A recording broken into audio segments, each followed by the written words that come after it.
What's going on, all right, let's jump right into the topic here. I don't know about you, but I am getting burnt out on travel, especially flying. So, one of the downsides, and it's actually better here in the United States than it is in other countries. So, let me tell you some of these downsides, and then we'll jump into it. First things first, let's get into, and please support these folks, the sponsor of this episode. And today's sponsor is Blue Hills. And Blue Hills actually makes a really stellar travel pillow slash blanket 2-in-1 combo thingy. And maybe on some of my socials, you've seen me demonstrating this thing yesterday or a day before.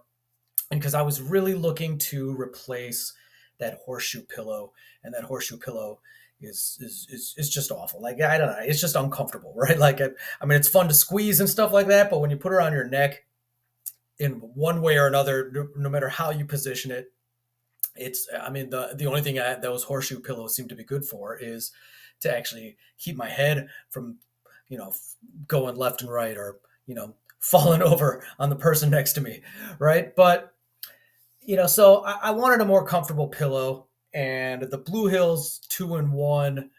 It's called a premium travel blanket, or premium travel blanket slash pillow. There will be a link in the description of this episode.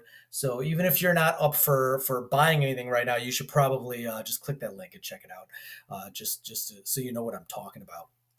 All right, so this pillow, so I do dig this pillow simply because it is more comfortable. It actually feels like a real pillow. You can put it behind your head. Now, it doesn't stop me from my neck from jostling back and forth, but it is nice. It's a nice pillow. It feels like a real pillow. It's more comfortable. It's more plush. And here's the cool thing: the stuffing, for lack of a better word, inside the pillow is actually a blanket. So that's how it transforms. You unzip it, and it's got like a cool, next to the zipper, there's like a little mountain climber clip that you can actually clip onto your backpack, which is nice for traveling also. Or I can clip it in front of me, in the seat in front of me, where if there's room sometimes, or if there's places to do that, it's those mountain climber clips. I do dig that a lot. And then you pull it out, and there's a blanket, and I always need a blanket. I don't know about you, it's always freezing on an airplane or most places I go, and it's really nice. Now, it does bring it to a bit of a downside, is you have to choose between pillow and blanket. So on an airplane, there's only two downsides I can think of on this. On an airplane, I still have to bring a second pillow if I'm going to use the blanket mode.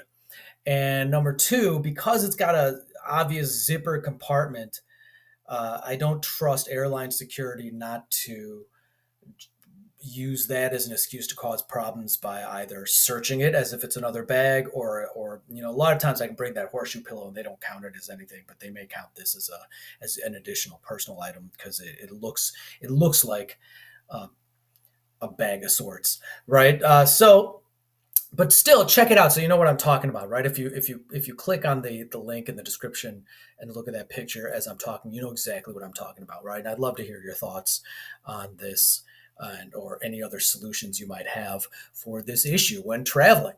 And if you've used this, and if TSA is giving you a hard time or not.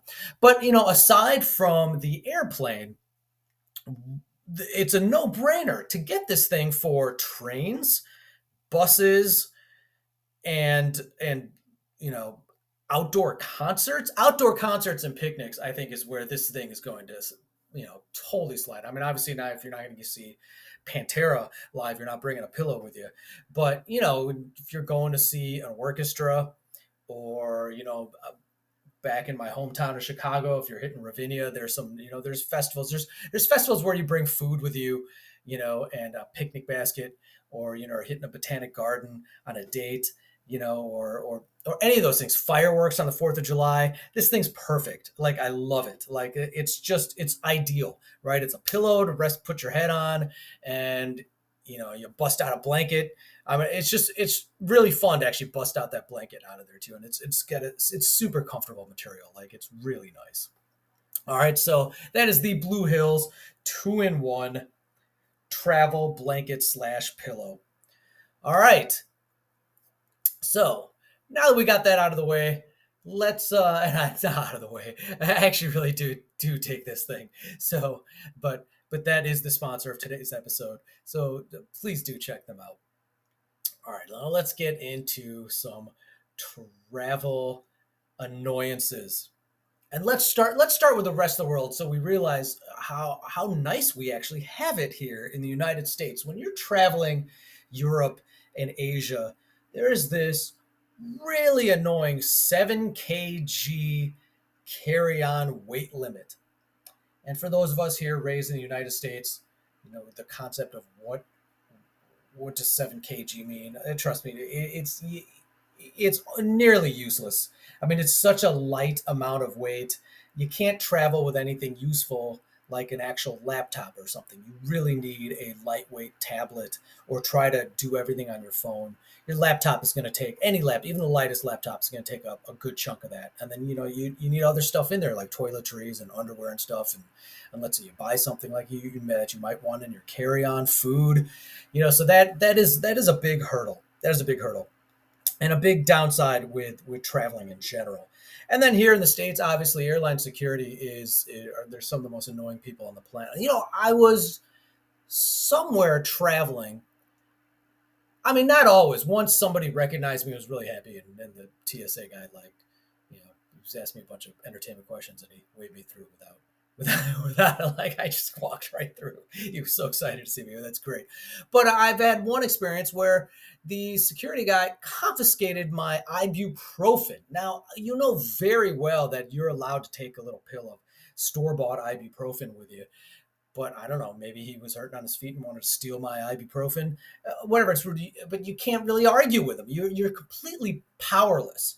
Although one time I was able to successfully argue a guitar is a very, very, very acceptable thing to bring on as a personal item.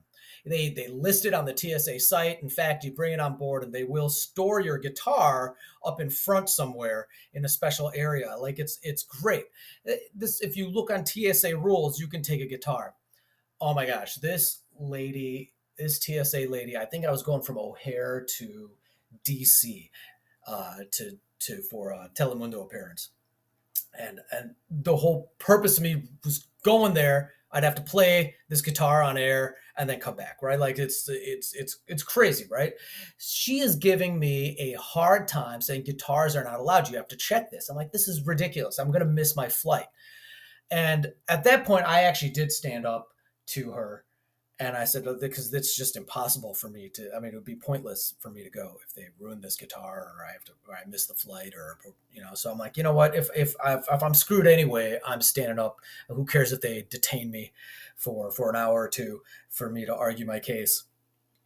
So I stood my ground and called for a manager to come down, and they actually interrupted the ticket counter even, and the ticket counter lady confirmed, yes, this is fine. I mean, I couldn't believe it, man. So I actually had to stand my ground and call out supervisors on this lady because TSA agents, they're so overzealous to make your life miserable for no reason. And it's just a sad thing of power. We notice this with other uniformed positions of power, right? Like it's nice if you come across somebody in a position of power that's not abusing it, just because it's the only, I don't know, it's the only way they can feel good about themselves or empowered. When life in general, we are powerless as human beings. This is a very real thing, and it's very hard.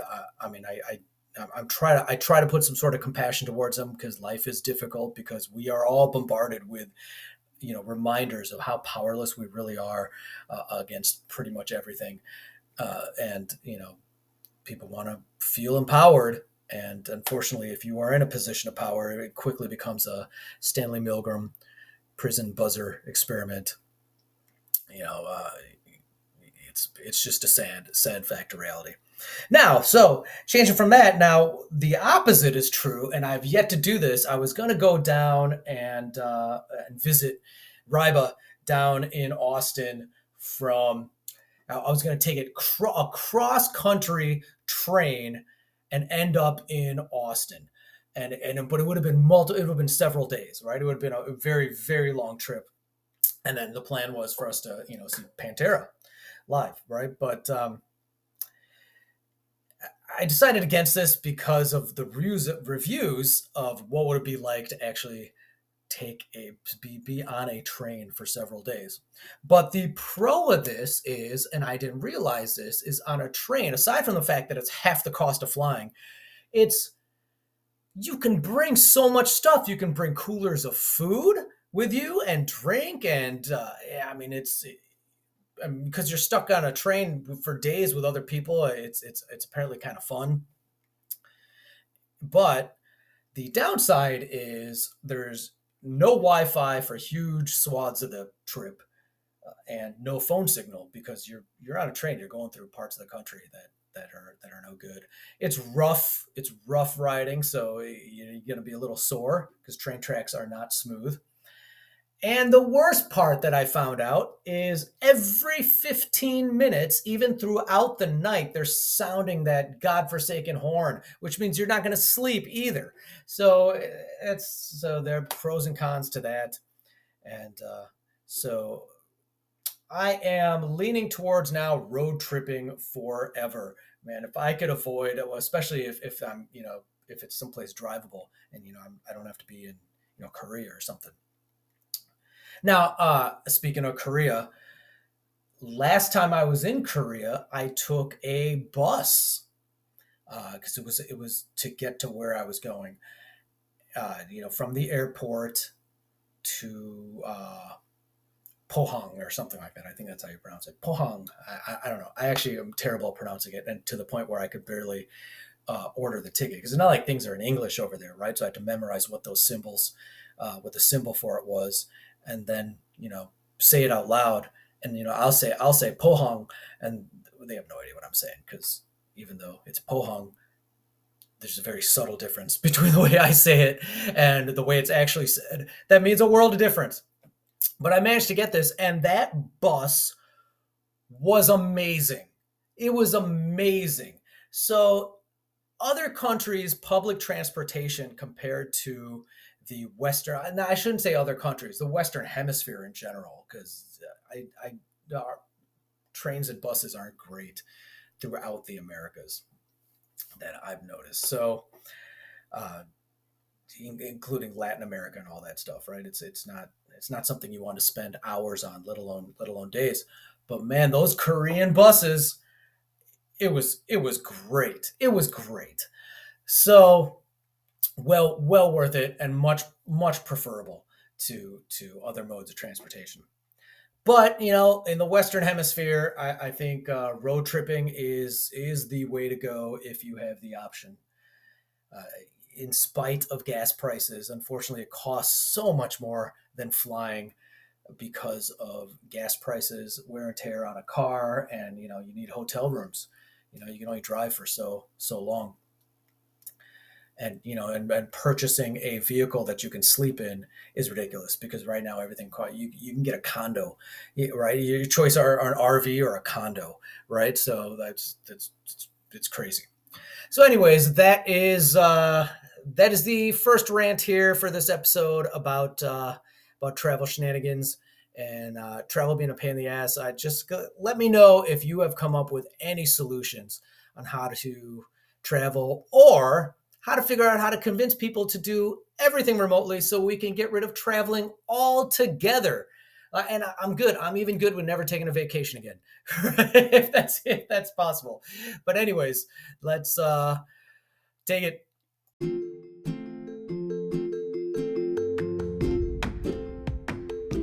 So, just in case you didn't know yet, you are listening to Latindian Style, the podcast. And I'm your host, Anand Bhatt, tu Latindio. So keep listening. We're going to have some fun.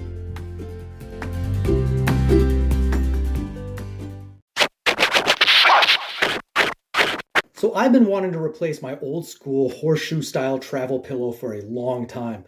I just don't dig it. And Blue Hills has this pillow/blanket transformer type thing. So let's actually take a look at this puppy and see what we got. All right, so right off the bat, right off the bat, this is way nicer, and I do like this. And it's got this little like mountain climbing hanging hook. If we take this out, an entire blanket comes out of here. Now for flying, I would probably still use this and my other travel pillow, or I may not even risk taking this on an airline because I don't trust the airlines not to see this zipper and accuse me of this being another personal item. But, or like a bag TSA's got to go through. But seriously, for trains, buses, picnics, outdoor concerts, this is a no-brainer. Road trips where I'm not driving, which rarely happens. I'm usually the one driving.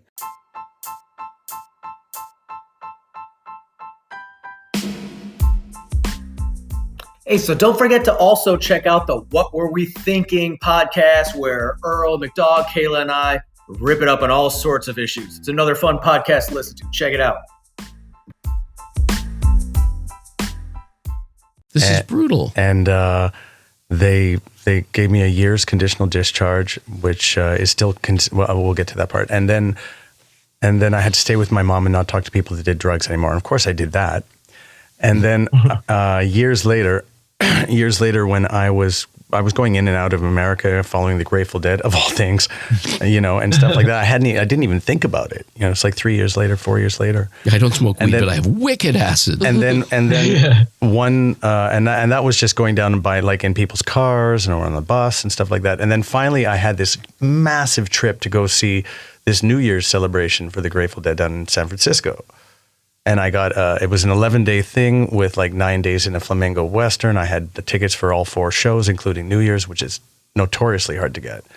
And I got to the border for the airplane, I got to Pearson and they refused me to get on the plane, even though I'd been in and out of America again and again and again. Then comes the great story of my mother sneaking me across the border. We'll skip that.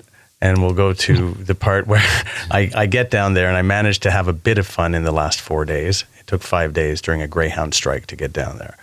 And then years and years later, I had forgotten that I could have that charge completely removed, like a pardon, right? Mm-hmm. All right, but I did get the pardon done. And then when I got to the border in 2008, when I had a position in a band in Hollywood that was going to be produced by Daniel Ash. Oh, no way. And I got to the border. I had a place to stay in a condo facing the ocean from Ventura. And I got to the border and they said, "What were you arrested for?" Oh, wow. And I said, "When?" Which I guess was kind of like saying which time. That's a hard question to know. Which time?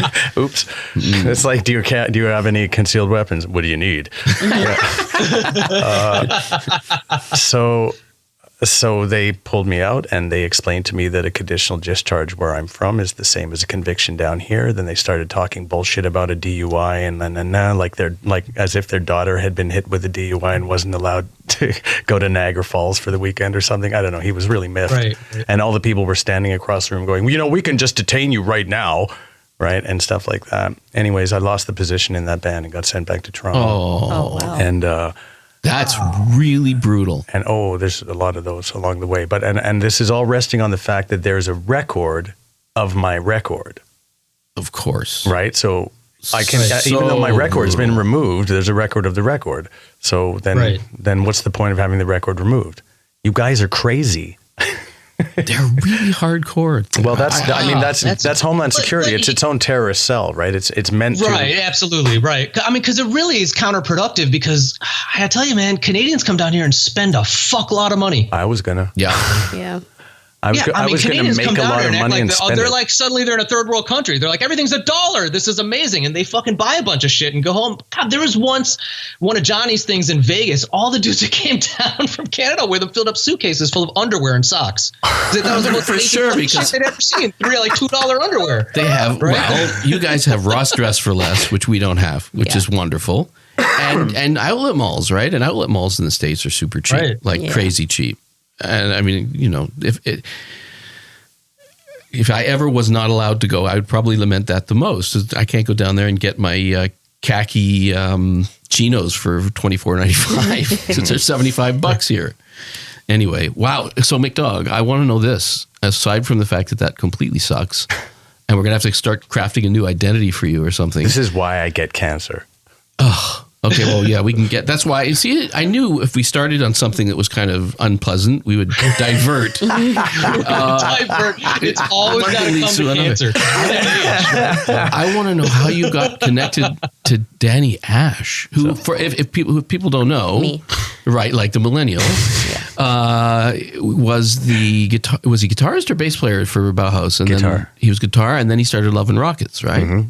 So if you're at all a 90s person, you should know Love and Rockets. If you can't find footage of them, and it's very hard to find footage of Bauhaus together, but there's a really great way to do it, which is try to find a 1983 Tony Scott film starring David Bowie as a vampire called The Hunger. Oh, great movie and great soundtrack. The opening credits is all Bauhaus right up against the lens singing Bela Lugosi's Dead for like 5 minutes. You can see how incredibly moving they were. But this song, Bela Lugosi's Dead, gave them kind of a connection to vampirism. So when video games started to come around and you had like Blood Rain video game, then people started calling Daniel Ash, who's a guitar player who had moved to LA, and he and so he was, that's where he was living. Okay, so I'm living in Prague and I'm reading Craigslist, and there's this Greek guy from Greece who's living in Prague, and he's looking for members for his band. And so I joined his band, and we were putting together a lot of music. And then he had come from Greece, being in kind of a band that was, you know how Tom Waits exists and he always has the same band, but no one knows who they are. All right. It's like that. So he was a member of some guy's band in Greece like that. And so that guy was making just one more album, and he called him in Prague, please come back. And he did. But he had gotten a new singer for this album, and my guitarist fell in love with that new singer. So he left the band, and she was Greek American living in LA. So when they were done recording the album, he moved with her to California and apologized to me for destroying the band. 2 years later, he called me from LA and filled me in and said, listen, the guitar player's leaving our band. I want you to come down here. And then he told me that his girlfriend was in a room with her best friend listening to our new demo, and his girlfriend's friend's boyfriend came in the room saying, what's this then? He said, oh, this is my friend's new band. It's like, oh, it sounds really good. Next time you play the whiskey, I'll do the sound. And it was Daniel Ash. I can't believe it. See, so to an old guy like me, he's just... I know. I mean, one of the greats. He's really important, right? I mean, he's been saddled incorrectly with the entire goth movement. That wasn't his thing, because this is not goth music. This is post-punk, heavy new wave, right? It's art house punk is what it is. There was no goth yet, because this song is from 78? Yeah, let me see. And then the vampire movie was 5 years later. Like, it's really disconnected. But I'm sure he didn't argue.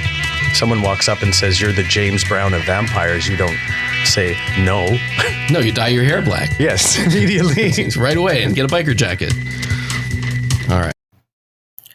All right. Now, as usual, please do check out my artist profile on Spotify. Follow and let me know what you think. I look forward to hanging out with you again. Love you guys.